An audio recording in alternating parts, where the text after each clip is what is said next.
Brews and Banter. Hi, Frank. Hey, Roman, how are you? I'm great. We're back with 714 Brew, and we have a company with them. So introduce yourself, guys. My name is Jim Campbell. I'm an NHRA professional funny car driver, and 714 Brew is a local Huntington Beach company. I'm also a Huntington Beach resident, so we put them on my race car for the Winter Nationals and the World Finals out here in California. Awesome. Perfect. And you, sir? And, I'm Chad Frandsen. I'm a lieutenant in the Army, and I love beer and brewing beer.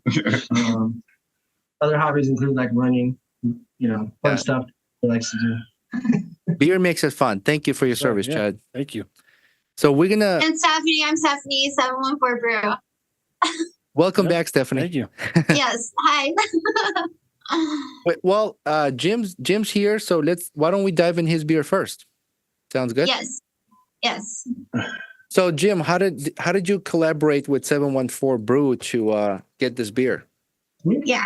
Well, I'm a Huntington Beach resident, and I've known Stephanie for many years. And when she approached me about her new beer and stuff like that, I said, well, how about if you could make some labels for me and stuff that I could give out to my sponsors? And so we collaborated together. She brought some people out to the NHRA drag races out in Pomona, and we stuck her sticker on the car, took some pictures, and next thing you know, here we are with a bottle of Jim Campbell American Lager. So it doesn't get any better now. Nice. Right. Now, do you have this at the race? Yeah, well, so yes and no. Remember, we're not supposed to have any alcohol in our pits, but what they don't know, they can't see it. So, yes, no. What I do with these bottles, though, if you'll look at it, you'll see my funny car on the front of it. And these are great giveaways to sponsors. Yeah. So I have them try it out, drink the beer, and then the bottle's a souvenir, and they can stick it up on their shelf or whatever they want with all the rest of their drag race and stuff. Hell yeah. Who designed the artwork, Stephanie? That's Taj. Taj couldn't be here. She's working tonight. She tried to get it off. Yeah. But basically, we got the idea from Jim, like what Jim wanted his beer label to look like. We just kind of really worked with him, and then Taj kind of brought it to life. So. Well, cheers to you, Chad, and 714 Brew. Chad's already halfway through his. Cheers, and I want to throw in to Chad too. Thanks for your service. Yes, sir. Yeah, so I don't know if you can see it might be a little backlit, but 714 sticker is on our board up here. We're on the very top. 714 Brew was one of our first company brewers that we reached out to, and got some merch, and they send us a beer now. So we've been longtime followers. So fun. Yeah, I'd love to hear that. It's cool that it's reached coast to coast, even though we're not anywhere near that, level of being able to have that kind of reach. But here we are. Yeah, that's great.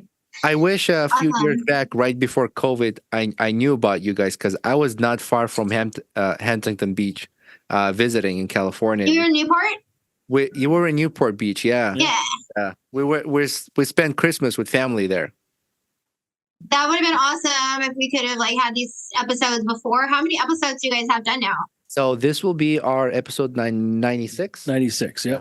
Wow, you guys are busy drinking beer. Yeah, I guess an excuse to crack open some beers and a coffee. Yeah, we just relocated our studio to downtown of our little town we live in. So it's definitely nice. It's definitely a nice community. We meet nice brewers and just people that are tied, like yourself, Jim and Chad, that are tied with brewers, really make a big difference, and they really attract all kinds of people. And we have so much in common. It's amazing. I would agree. Well, it's nice that some of the racing sanctioning bodies have lifted some of the rules. For a while, we were not allowed to have alcohol or tobacco on our cars. Everybody saw that. And so now NHRA and NASCAR a little bit have lifted some of those rules. So it makes it nice that we're able to promote what we all do is drink and also be able to promote local businesses. Mm-hmm. Yeah. And it's beer is such a responsible and social beverage too. I don't see it as a kind of a liquor, right? Like you get few drinks and you like waste it. You can slowly enjoy your beers one after another, still carry conversation, and then you know your limit. Take a safe ride home or have a DD, right? Right. Absolutely. Yeah. Exactly What I right. like about beer is it's all about with drinking, it's all about rate of consumption, right? So Yeah. the higher concentration it is, the dicier it can get. Beer has a nice, pleasant range where, most individuals can have, 2, 3 and not be off the lot. So, Yeah. and I think traditionally that's like what people have always done with it. And why old world beers like German beers and British beers they tend to be lower ABV because they're designed for people to gather and socialize and drink for many hours. Yep. And if Enjoy. it was a strong drink, you wouldn't be able to pull that one off. Yeah. So, If I remember the history correctly of beer, it was created by women back in the That's right. days. It was. And they would make beer and sell it at a market. Is that right? That's right. Yeah. Well, here's to the women and making beer. Yeah. Yeah, cheers. And here's Here's on now, and I like that. Cheers. look at 1%. You got a number for that. Steph has. Oh, at one point I was like in the 1 percentile of female brewers in the world. It was a very small minority of women brewing. Yeah. Yeah, it's grown. It's grown a lot since then. That was 13 years. Yeah, like about 13 years ago now. So Yeah. A brewing community throughout the United States have grown quite a bit. I think there's over is it 9,000? Maybe over 9,000 craft brewers throughout the United States. And I don't remember exact percentage of women-owned brewers, but it's growing. We've talked to some nonprofit organizations that raise money, and every year they give money away to women-owned brewers. And I don't know how the voting goes, but they say they raise money and then they do a giveaway. So it's like a contest. I've been in a contest before for that. Yeah, I don't know if it's a contest or they raise money and then just do like a random draw and see who gets it. Nice. Yeah. That sounds fun. How did Jim, did 714 Brew approach you or did you approach them? It was kind of a combination. Like I said, Steph and I have been friends for many years. So she kind of approached me because I'm on the national stage and we're on Fox television. So get some national awareness. And then we run 2 events here in Pomona, California. Mm-hmm. And I was mutually like, we both were like, what? Like, this would be awesome to like cross promote each other and work with each other. And Jim was very supportive, like 100%. Was like, yeah, let's do this. And he got together right away, the Pomona event for us and invited us. That was a huge event. So that was fun to be a part of. Thank you for doing that, Jim. And how did you get involved how did you and Chad get involved with each other then? So we were just shooting pool at our local pub, like a local like neighborhood bar here, and talking about beer, and we had mutual interests and it started brewing together. Like right away, we're like, yeah, let's brew. And so we just started brewing and like coming up with like recipes, and he would work on recipes, I'd work on some, and we just like got into brewing, and we ended up just like brewing back to back to back, and like it just worked. Like, and he wanted to be involved and invested, and his interest was super supportive. So yeah, his time, like more valuable, like his time was like, he was putting in a lot of time to help like get us, make the beer so we could have the beer to do like events with other local companies, like Basic Bowl, the skateboarding event we did. Just all that kind of stuff. Like that was like the time that really helped to have that support. I mean, not just doing it by myself. Yeah. So it was pretty awesome. And the energies all started happening at the same time when Ken started designing the logo that we have, and we've kept now the sticker that you have that we decided to keep. All that energy was kind of like at the same time with Jade, and we just started like, it's just this whole thing. It was just pretty awesome, and we're still like pushing through. Like we have stuff like planning events coming up, and want to just keep brewing and keep doing anything we can to be involved in this community, in the beer community, which we love so much. The people are really awesome in this community. So thank you, Chad. That's, I mean, outside of being in the service and then investing time into brewing beer, that's you're staying busy. Yes, without a doubt. I'm a very time-strapped individual, but I guess in a way I kind of thrive on it. It does drive me a little crazy at times, but I don't know. It's just something about the constant pressure that keeps me actively engaged in almost all of the things I've got to take care of. I had been a part of community in the San Luis Obispo area. And some of them have gone on to be rather successful brewers. I don't know if you're familiar with Liquid Gravity in San Luis Obispo. The brewer there, Brandon Goff, is a friend of mine. I'm actually invested with him now in that brewery. But being around that circle of people got me to want to start doing home brewing too, because that's how he started. And then he eventually got a job with Central Coast Brewing and then became head brewmaster there, and then started his own company. And then after being in slow and brewing for a while, life just kind of took over and I stopped doing any brewing. And the conversation with Steph and her aspirations to make 714, an entity here in HB, that kind of rekindled something in me. And then that's what really drove me to want to get back into it and start brewing again, because I had some new inspiration, someone to work with and collaborate with on some ideas. And so I've been brewing pretty consistently since. Like 3 years now, we've been brewing together. So, yeah. Sometimes you just need to have to be with the right person. Totally. Yeah. There you go. I agree. when you guys pick out a beer flavor or tasting, like, so when you partner with Jim for this beer, Jim, did you play a role on the type of beer you want, like a lager, how it would taste, or did you and Chad worked on that and pulled something together for Jim and say, like, this might be good for your beer? Right. So I pretty much went off my flavors that I like. And so let's face it, I'm a Coors Light guy, but it's nice to have home brewed stuff because it's a different flavor. Yeah. So I'd ask Stephanie something lighter. Everybody's got their flavor. So I'm not such an IPA guy, but again, I was going to give this out to a lot of my sponsors. So I wanted something that would just go down real smooth. Yep. And the beer turned out really good. So thank you both for a good recipe. Success. We agree forward that this is in fact the first time that I have done an American lager. So I did homework and then figured out exactly how to make it the way I perceived it. I know a lot of the American lagers are very dry, but I did want to put a little bit of corn along in the grain bill to add just a touch of sweetness. There is a little sweetness, yeah. But that was just my idea for it. Yeah. I kept bittering very low, very intentionally, because that's what Jim likes, and that's kind of the target audience we're shooting for, are those people that prefer a lighter lager. So I do intend to perfect it more.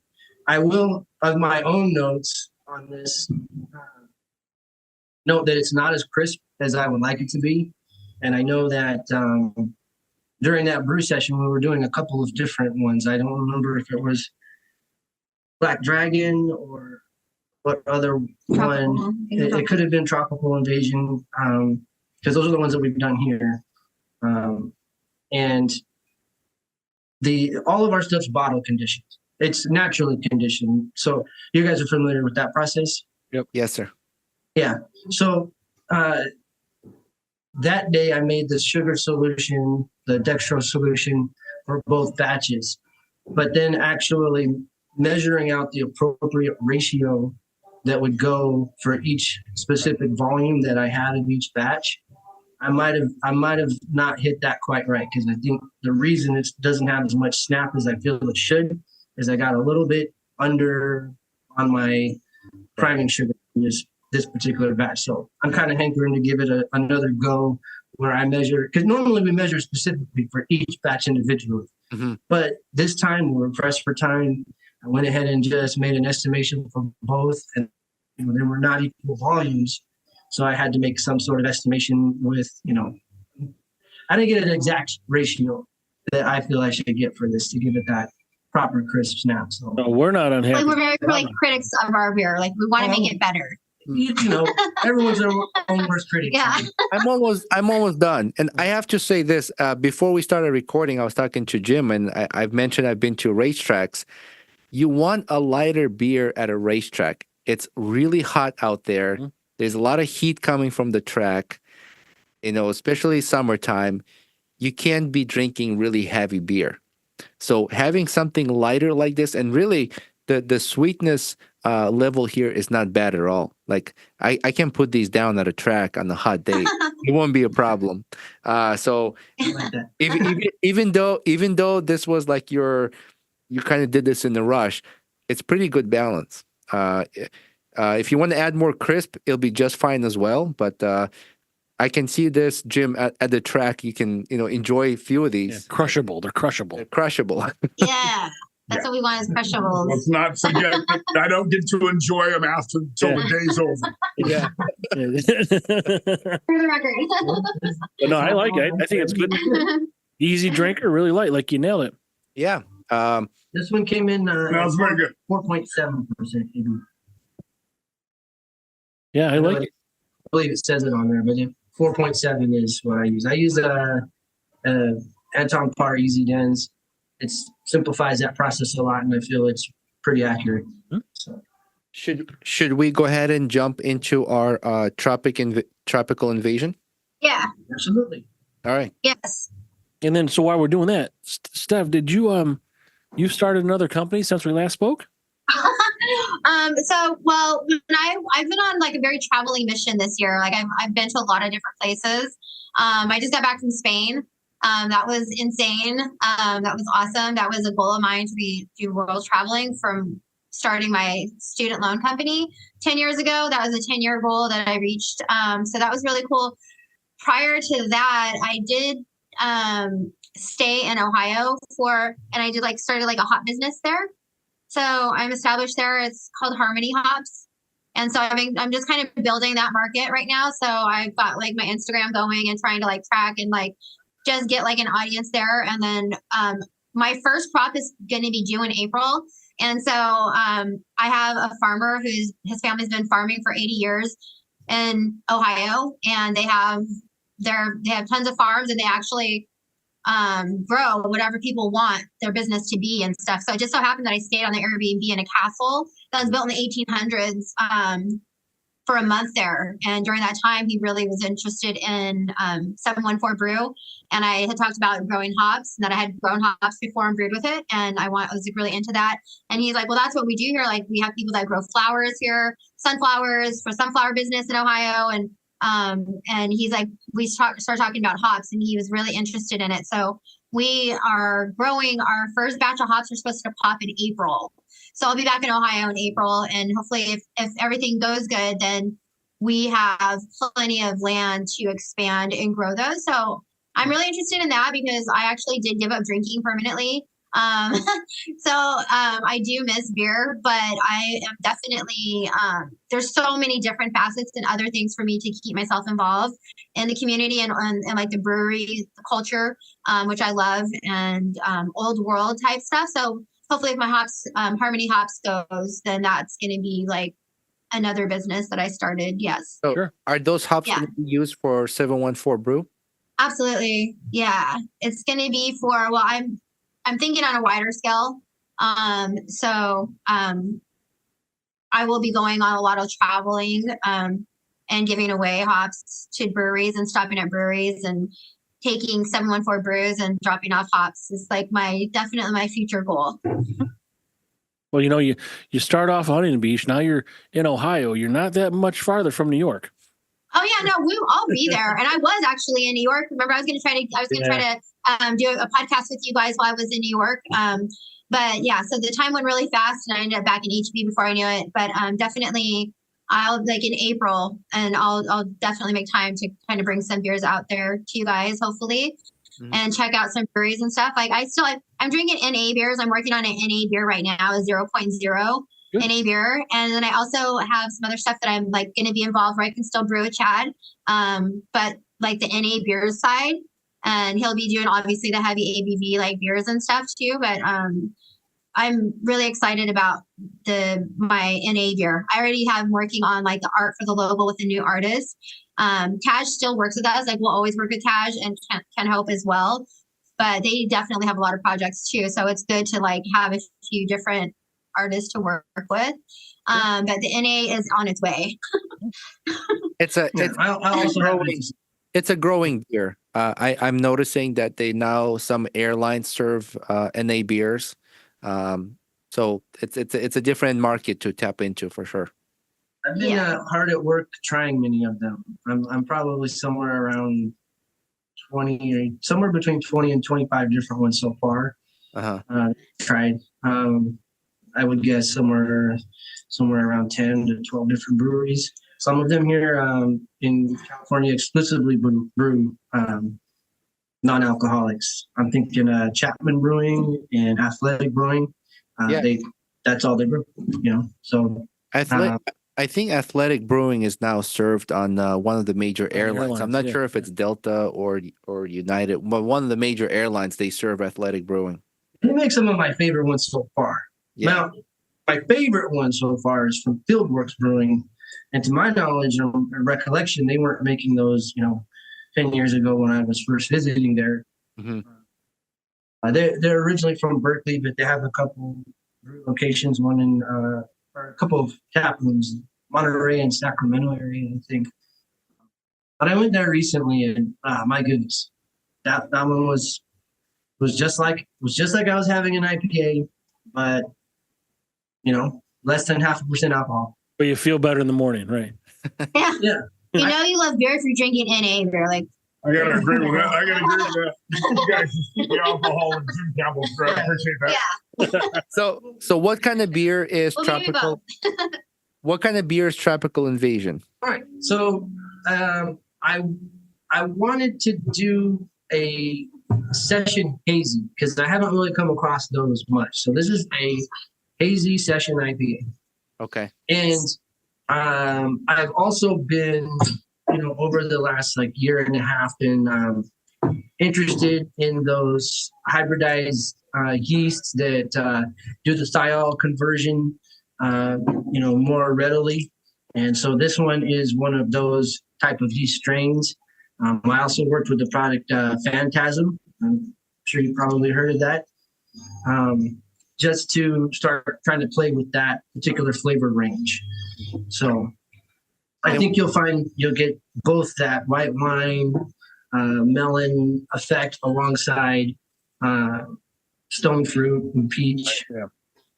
That has a lot to do with Does one have Allura in it? This one does have Allura in it, yes. Have you guys tried the Allura, or about the Allura hops yet? I have not heard about that. I haven't heard about Allura hops. I was just going to ask what kind of hops you use for this. All right, that one in particular, that one was Mosaic, then El Dorado, Galaxy, Mosaic, Cryo. It was okay. So those first three were in the boil, and then I dry hop with Mosaic, Cryo, and Allura, and I also whirlpooled a little bit of Allura too at the end. This one has 5 hops in it. I was wondering if this had Mosaic hop because I can tell with IPAs, there's Mosaic hop. You have that little pop, sharp flavor from Mosaic hop. And when we got into, there was one season we drank a lot of IPAs, and I told Frank, I said, I need to cut down on IPAs. I think it's burning my. He was getting hot burn. Yeah.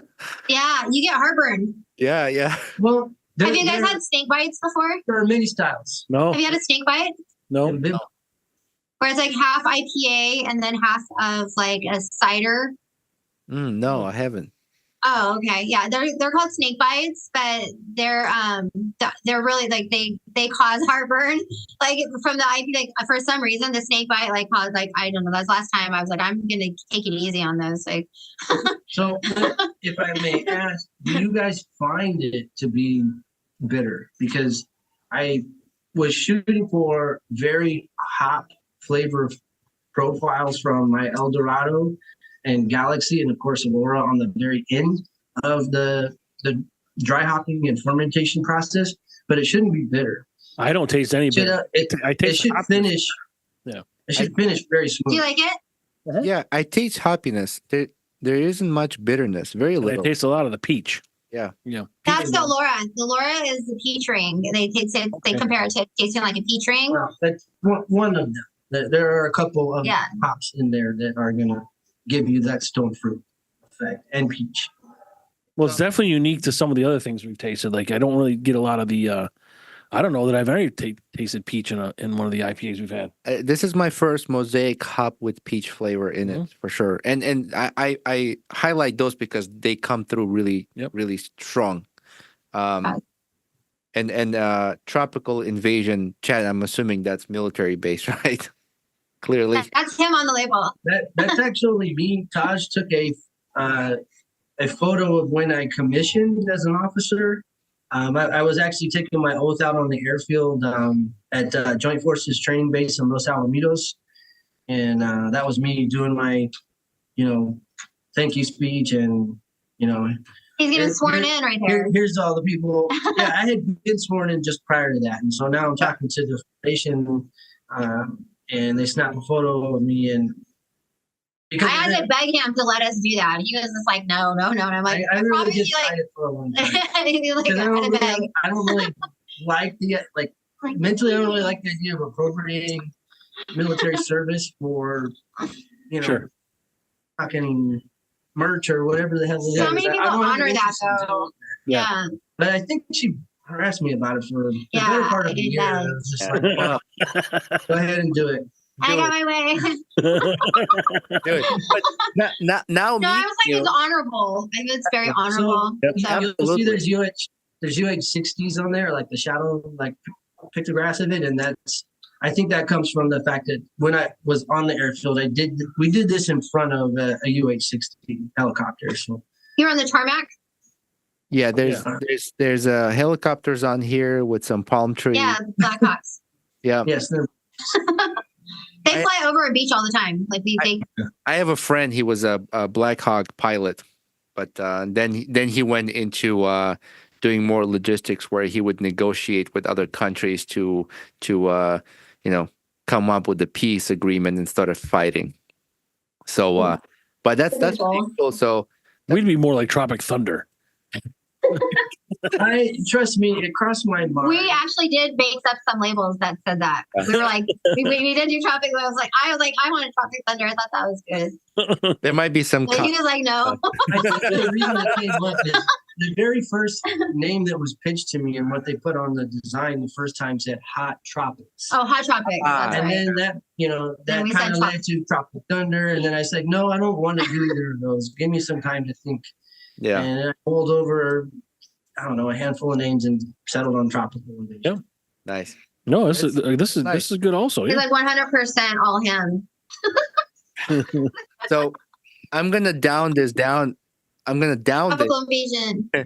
And then, but before we get into our darker beer, we started a little conversation with Jim about these race cars that you race, and I was curious about the G-forces. I just love cars. I love speed and the adrenaline rush.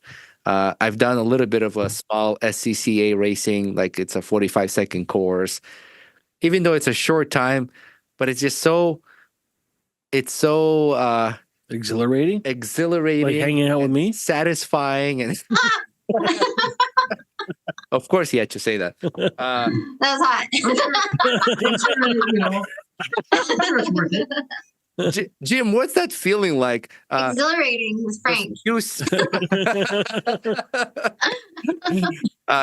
the next beer.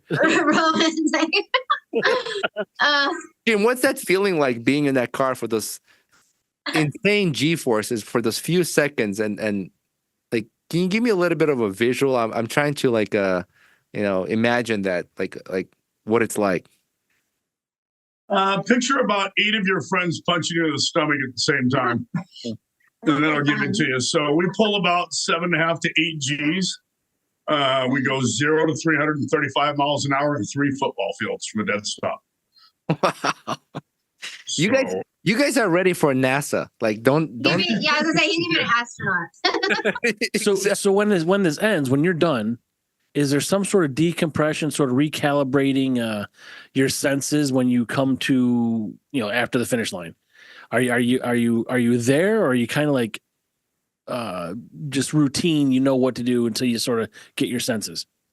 No, well, I'm focused all the way. So people ask me how much can I see at 330 miles an hour, especially at nighttime when we run. Not a lot. I'm just trying to keep it in the middle. I can see the center line and I can see the wall. But everything goes by so quick. So I just stare at the finish line. If I feel the car going left, I turn it right. If I feel the car going right, turn it left. But everything happens so quick in one of these cars.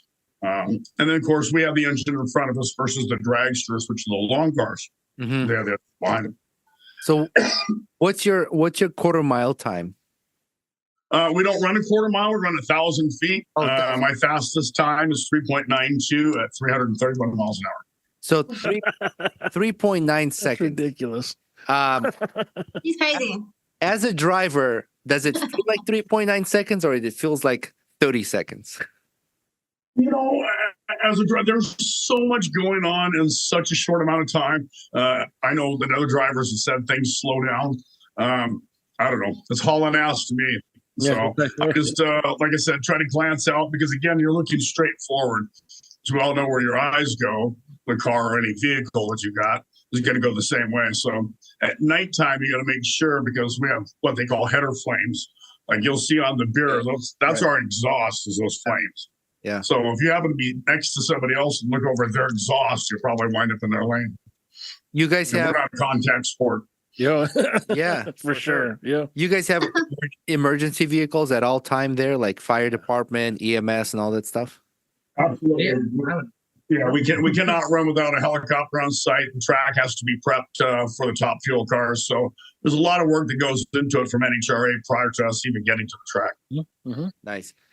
I know there's special training for fire departments to be firefighters on tracks. Correct. We don't run alcohol. We burn nitromethane, which is an explosive fuel. Yeah. So just a 2-second education. And Chad knows vapors is what burns on a fuel. So regular gasoline, avgas, whatever it may be. On our fuel, it has its own oxygen. So you can hold a match to it all day long and it won't light. Smack it with a hammer, and you'll probably be looking for your hammer in your arm and the rest of your shoulders. Yeah, my daughter. So a lot of people know what kind of car this is, the funny car. But my daughter calls them alligator cars because you open it up and you get in. Right. That's how she was referred to when she was young. Alligator cars. Yeah, that's basically because they looked funny. That's why they wanted funny cars. Yep. FC technically stands for fuel coupe. So anything that's fuel is nitromethane. And everybody's taking it around and just kind of do what you want with it. Yep. Is there an octane rating for that? Like 105, 112? No. So like you would have 110 avgas would be racing gas. Yeah. Again, ours is nitromethane. So my car produces right around 12,000 horsepower. Wow. And so if I drop one cylinder, I lose 1,500 horsepower on one side, and I burn 17 gallons on a run. He's one cylinder, 1,500. That's if I do it. So you figure your average car has about 300 horsepower. Yeah. And so if I lose a cylinder, losing a cylinder, it stops firing for whatever reason. There can be a multitude of reasons. The side that has all the cylinders lit is going to take and want to push you because you have that force. Does that make sense? So you have 6,000 on one side, you have 6,000 on the other side, lose one, and I get 6,000 and 4,500. Yeah. And your cylinder size is diameter much larger, right? In order to produce that horsepower. Correct. We always kind of laugh. I just had a Chevy, and now we're switching to Ford, so I have a new Mustang body. Mm-hmm. And there's really not anything Mustang on it except the stickers. I got a Ford truck. That's about it. Hey, Mustangs. Nothing wrong with that. I have a bunch of Mustangs, but nothing with 12,000 horsepower. You're right. So, guys, we're gonna, I emptied my glass. We're gonna dive into the dark beer now, the Black Dragon. Yes. You got a bottle opener? I do. So, Stephanie, tell us a little more. I mean, we can relate these beers to Jim and Chad. What's the motivation behind this? This is Stephanie on the front of this one. Yeah. So that's me on the label feeding the dragon hops. That kind of started off as a golden ale. And I was like, all right, Chad, I'm going to do this golden ale recipe that I did like back in 2013. it went really well. And I got it into a few like bars, like bikini bars and stuff. And so that was really cool. So I wanted to try to do that recipe again. So I was trying to brew that with him. But then I was shooting pool. Me and Chad were shooting pool at Driftwood, the local bar here, one of the local bars that we go to here. And a friend of ours, Matt Miller, he told me, he's like, you should switch out the yeast and do a lager yeast and do a black, like a black lager when I was talking about doing that. Mm-hmm. And so it kind of ended up like, I did change the recipe a little bit and added some chocolate wheat. And like, I kind of went with that. And when I looked back at my old recipe for the golden ale, I had used a lager yeast instead of an ale yeast. So I was like, oh, cool. Like I kind of had been brewing with somebody else at the time. And that was what he thought was like the best thing to do. So I kind of like, that's how I was learning from the other master brewer, Dennis Midden, that I brewed with. So I was like, okay, cool. Yeah, I'm going to keep with that part of it, like using the yeast, the lager yeast, and do a black lager. And it did kind of turned like as an accident, actually did turn into that. He's a very good friend of ours. He did pass away suddenly. It was just like a fluke thing. And he got really sick and he ended up passing away. And so I did get to make this beer, and I did get to sit and drink with him at Red's, the other local bar that we hang out down here at Cliffs. It's called Cliffs now.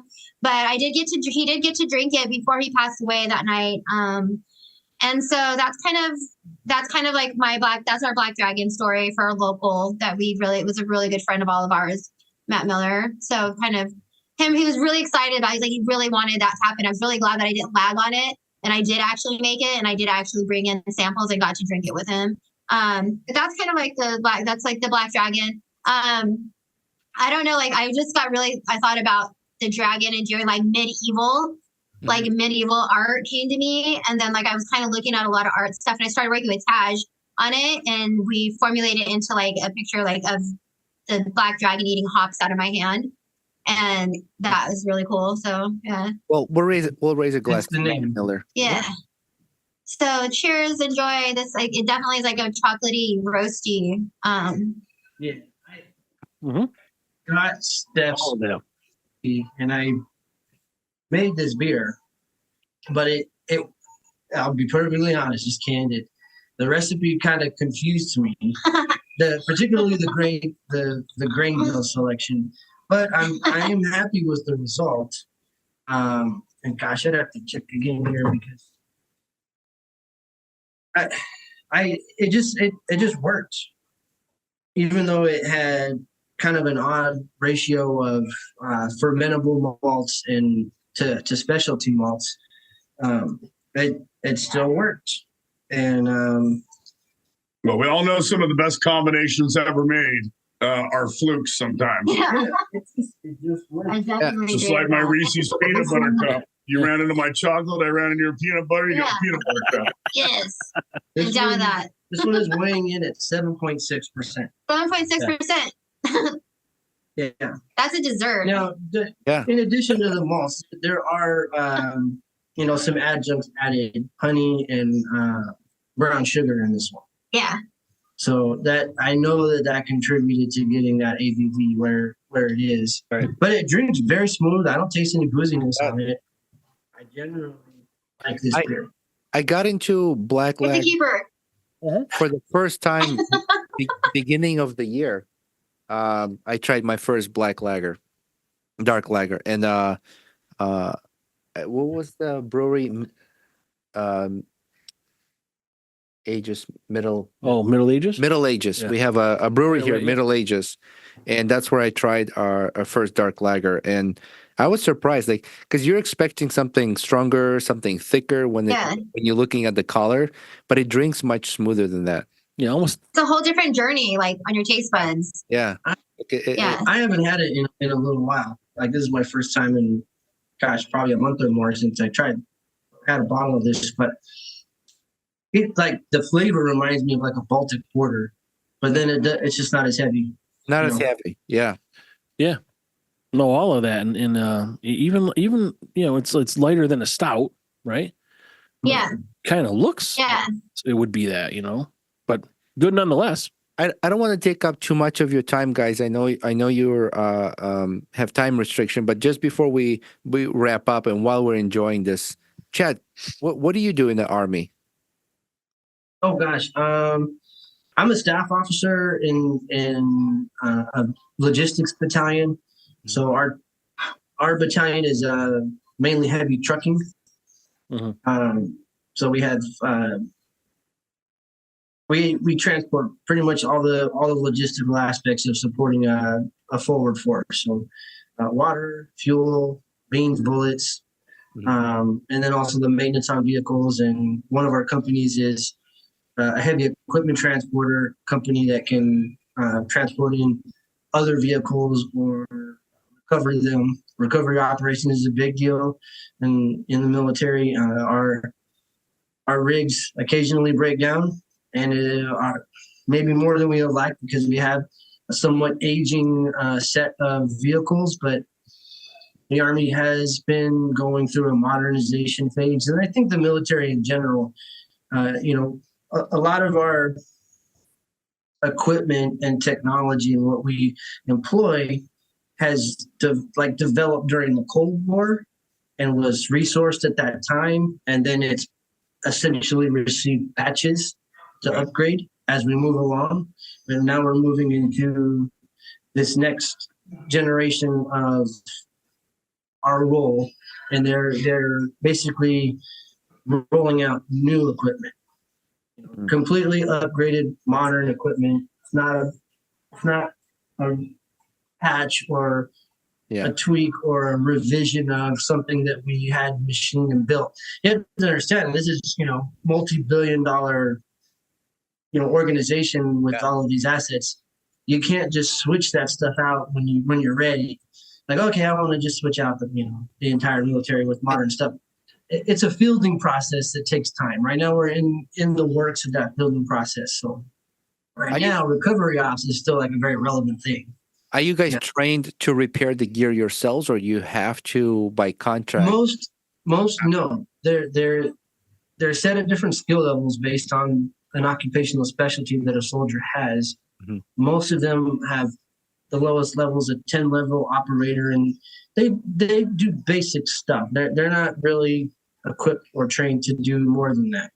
If it requires more than that, then that typically is shipped to the rear and repaired there with technicians that are trained at a higher level.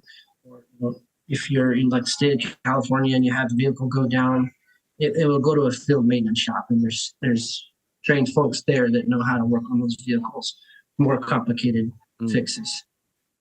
Well, Roman, Frank, Stephanie, Chad, I'd like to do a 714 toast to our military. Yes. Again, thank you, Chad, and everybody who protects our lives and protects our freedoms. Thank you, guys. Thank you, Chad.